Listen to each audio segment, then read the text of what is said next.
welcome back. You may be wondering, boy, this big board guy sure knows how to make a mess. Well, the good news is that while the kitty cat last night decided to play with this particular map, the reason why it was out and unprotected is because I had finished the battle. And so I was going to leave this set up and relatively organized so that I could share with you a little video, because my son is out of the house. I have my game room back to myself for the moment. You can see his PC set up, and this is where he's crashed out at the moment. We're waiting to get a foundation poured and some repairs done to a little mini house at our new place so that he can move out there and then work on the barn that we're closing in, and then also go do other stuff, whatever that other stuff is. So he's taken some time off from school and going to spend the next 12 months figuring out his stuff. The COVID experience has not been great for him. So I guess I shouldn't have said the COVID word right now. My video will get flagged. And you may also wonder, hey, Kevin, you haven't been posting anything on Facebook for the last 3 or 4 days. Yeah. So I got a 6-day ban because I said the word fool. A new low for me. Used the word fool. And some little thin-skinned weasel decided that they needed to report that, and of course I copped a ban for it, so whatever. But I'll be back, and nothing will change. That, however, has nothing to do with this. So we're looking at Assault on Tobruk, Rommel Triumphant, looking at the June 20th time period, and I think we're looking at about a 24-hour period, so June 20 through 21st. I think the turns are 2 hours, if I recall. So pretty, not detailed, but pretty tight time scale. We're telescoped in pretty closely. We're looking at, I think, 600-odd yard hexes and company-sized units and things like that. Now, despite the fact that it stuff's all sort of jacked around, here's the salient sort of map overview that will help you appreciate the scale and what's going on. So the outer defenses were here, and these were fairly degraded. The Commonwealth had actually started dismantling a lot of the defenses because they didn't want them to be used by the Germans if in fact they were successful in capturing Tobruk. Big mistake.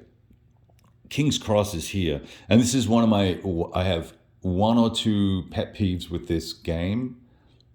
One of them is that there's no points of interest marked on the map at all, other than we know this is Tobruk, right? So this is King's Cross here. I obviously could work that out because I've played a lot of games. And I played a lot of African theater games. I would have loved to have seen some more detail on the map, just for historical reference, and it's interesting. And I was trying to, write things up, and I was feeling a little bit of narrative excitement, but I've got to have another set of maps and other bits and pieces pulled out on the side to reference things. That all takes more time, which, as you know, I'm a relatively impatient chap when it comes to playing. I like to play the game and get after it, and I also like to play it as well as I can. Not that happens all the time, but I like to play the rules as correctly as I can, particularly given I'm doing video for you guys. All right, so the initial advance had let me just move the magazine out of the way. And by the way, not a bad magazine, this edition for Paper Wars. This is a magazine game, of course. Germans enter here, and they can also come in here, so they can come anywhere in around this area here, and the Italians really can come in on this road. And so the Italians came in, cleared the road, stayed away from spreading out, and really drove towards King's Cross. There was a hospital here. There were VPs for capturing, and the Germans pressed in this way, right? Minefields, these little dots are minefields. The crosses are obviously barbed wire, and you've got escarpment and rough and slopes and clear, and that's about it. And then the area, the map is broken up into these areas, and you'll see over here that none of these units have moved.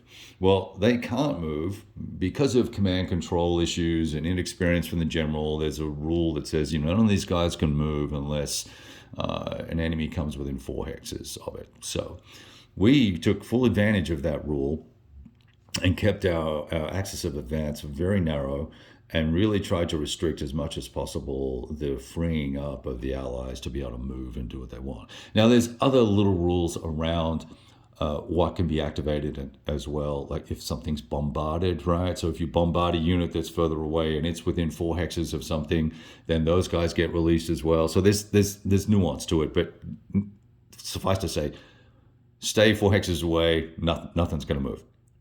So the Italians kind of pressed up this way. They really don't have a lot of fighting punch, and we saw a little bit of that in the TCS system, Tactical Combat System, from Multiman, the gamers, where we played Ariete, and we had the 32nd Battalion, I think it was, of the 132nd Battalion of the Italians, which is all a bunch of light tanks fighting a Bir El Gubi, I think it is, in and around that area. There was a meeting engagement of the Brits and the Italians, and the Italians cleaned their clock in my gameplay anyway. So they pressed up this way, really needed to they were just sort of pecking away at the edges here, trying to get around. There's no supply considerations given the time scale, so it didn't matter if people got cut off. But then the Germans pressed in, and anything the Germans attacked, they were coming in with the full multiple battalions attacking 1 or 2 or 3 companies, and they were pretty much either killing them outright, forcing them to surrender, or they would retreat. They're pretty much the 3 results that can occur. There's some exchanges scattered around as well, but the Germans didn't lose but 2 or 3 steps, and the Italians lost 2 steps. While the Commonwealth losses were, huge, right? Surrenders, deaths, or let's call them deaths, combat ineffectives, however you want to, term that. So let's dig in a little bit here. Now let's talk about the game. So I pressed in very, I cleared this, encircled it all, cleaned up this section by turn 5, and then the next 2 turns or 3 turns, because I ended up finishing on turn 8. I've got the marker on turn 7, but turn 8 is my last note. The next 3 turns, I moved up to here. I stayed 4 hexes away from everything, got all the armor up, got all the high value units that are good for attacking the defenders that were in these hexes. You can see it's all knocked about. And if I try and fix any of this, it's just going to get bashed around. But I'll show you a couple of units in a second and show you how the combat works just real quick if I can remember. We'll go through that. And then I had husbanded my aircraft points and saved a lot of those. So, because your off-board artillery for the Germans and the Italians really stops around this area. Sorry about the focus thing there. And then we drove up here. We started attacking. That released a lot of these. There were a lot of units in and around here. Oh wow, she really knocked all those out of the way. And then a lot of those units around here were released. We screened them off and stopped them from getting to Tobruk. And then we took the first hex of Tobruk pretty easily. These guys have all been bumped, but there was, so there's a hex here, and it's not a hex. And we captured this hex as well. And so we took these 2 hexes, and then all that was really left was this suppressed dude with a defense of 5. These are AT guns, and suppressed dude with defense of 5, right? So we suppress, and so we'll talk about combat in just a sec. So we really savagely got in here. And at this point, I'm up 100 plus victory points to 8 victory points. You need a 2-to-1 ratio to win. Going through the 2 combats in the next turn, it seemed kind of pointless to me. They were very obviously going to be successful, and I'll show you why on the combat results table. Based on all the other factors. And I've got all this force here, right? And so I was able to mix and match forces so that I min-maxed my combat values to, maximize the combat effect in the towns. So let's have a quick look at what combat looks like, and I'll zoom in here real quick so you can see. So the first thing you can do is we've got these artillery units, and now if I can find them because they're scattered all to the winds, let's put that piece there. Let's put this piece here, and then let's grab this guy and an armored unit. Armored unit, that's a weak armored unit, but nevertheless an armored unit, and an infantry unit.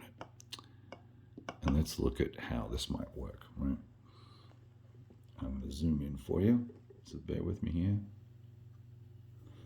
And this is my understanding of the rules. Okay, so when you were doing a onboard barrage, I'm going to combine these two numbers for 10, and bombardment happens in lots of 10 points. So even if I just had a 2 and a 7, for instance, it would round up to 10. Everything rounds up to 10 in this game. Let me pull a little chart I've got here.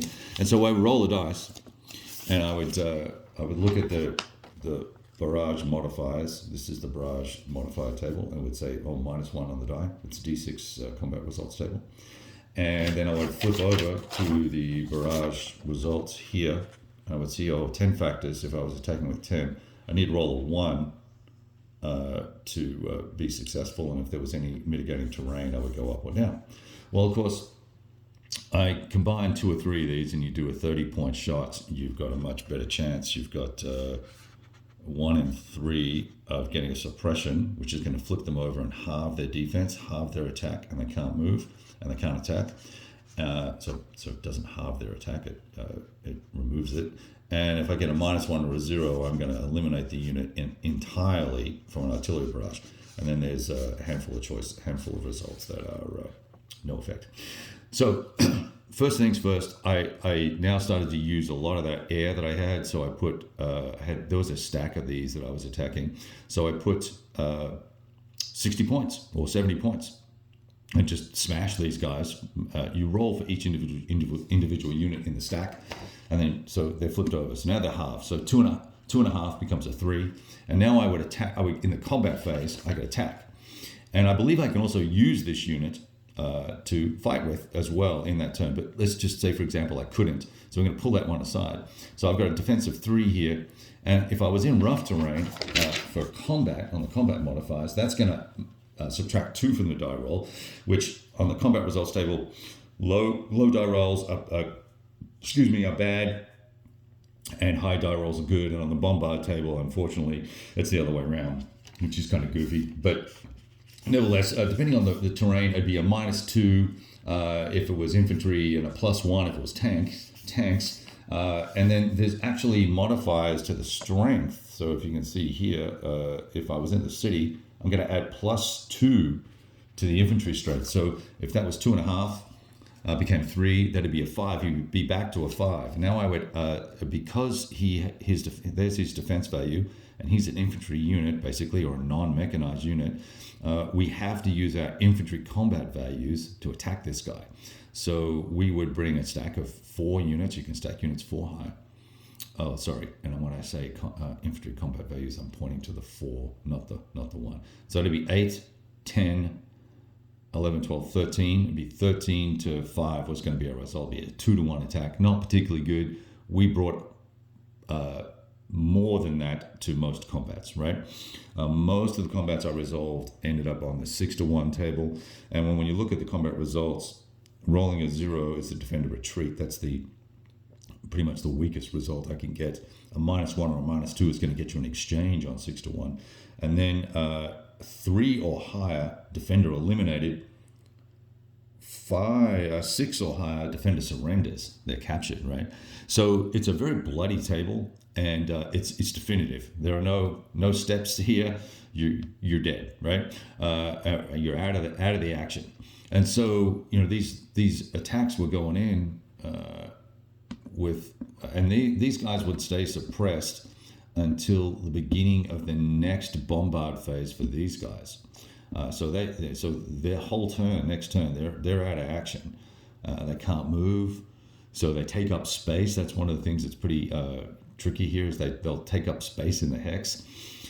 So when I was pulling these attacks together, I'm looking to, depending on the type of unit, if it's a tank unit, I want to bring these 9 rated units in and fight with them alongside armor. So you've got the well, I don't know where the armor is actually. Yeah, here's some AT guns. They've got a strength of 3. Look, here's another guy with strength of 9 with an AT gun, and there's armor. There's a whole stack of, you've got these guys here. So strengths of 4, right? And then 3 on the attack, and then 5 on the defense for attack against infantry. So really powerful stuff. So we just cleared a path through here. Now, here's the thing that I think makes this game interesting to replay, is that there are obviously some different strategies that can be taken. And when I say replay, you're probably going to get 2 or 3 plays out of this. And arguably for $50, and with the lack of historical data on the map and a couple of little counter errors, there's one counter that's duplicated. That's, I don't even know whether it's supposed to be there or not, whether it should have been a 6 or a 7 for the company number, but that was a mistake. And nothing was fixed on the combat results table from the prior edition. I went and looked at the original rules in the original charts. They did not update or fix the combat results table. The results you cannot achieve. You cannot achieve a -4. You cannot achieve a 9 or a 10. And those just weren't fixed, which is just, and unfortunately this is a, minor problem with Compass, that either it's the magazine dudes, the guy who I have bones with all the time, just lazy development or lack of development. They're disappointing. But the opportunity here for game replay value is that the wily player, the wily allied player, if he uses his artillery carefully, because the artillery is very strong here, rated 9, right? So if I can't combine my artillery firepower as the Allies, once again, it's a command and control issue. They were ineffective with combined arms and ineffective with a lot of things, actually, based on the way these rules are done. And so they can take all these pot shots at the big German stacks, and if you can disrupt those or suppress them, well, then now you've slowed them down for a turn. So it's really a delaying game here. You're really trying to buy time as the Allies, as the Commonwealth. You're not trying to win. There's no way. I don't see a way anyway. If you play, I was not even as aggressive as I normally am. I took caution because I wanted to keep the formations pretty much whole. I didn't burn units at all with the Germans. Like I said, I lost four steps. So you could be hyper aggressive as the Germans, and I think that this is over in 5 turns. Or you can be conservative and it's over in 8 or 9. I think as the Allies, you're really looking to try and perhaps play the delaying game. I couldn't find a way to do effective counterattacks unless you want to take sacrificial attacks and hope for the best. But the Italians would always make sure they ended up in rough terrain or some sort of defensive terrain that boosted their defense values of 2, right? So if I'm in that rough terrain, I'm going to get an additive strength number there. So I was careful about that. Sequence of play is kind of interesting as well. You do the bombard phase, and then you do your initial movement, then you do combat, and then you do second movement. Armor can always move, even if it's in a zone of control. The infantry can't. But they can if they can't move if they're in a zone of control, and they can move if they're not in a zone of control. So everyone gets to move twice. So there's a lot of movement on the map, and you've got to be thinking about that as you're playing. So anyway, I enjoyed it. I had a lot of fun with it. It wasn't as sort of tactically rich or detailed as I was hoping. A unit is a unit based on its values here. I think there's some gradation amongst or delineation amongst capability or unit type. You can't really tell, except for the Germans, which formations are which, but you can't really tell who the Allies are. The 67th Royal Artillery. Okay, I got that. Who is the KR? No idea. It would have been nice to have an order battle in the magazine. Somewhere in the rules. It does come with a nice sheet for all the counters, so you can make sure you've got everything. So look, not a bad game, not an awesome game. Is it worth $50? That's really a relative decision that someone else needs to make for themselves. I would certainly, I don't regret buying it.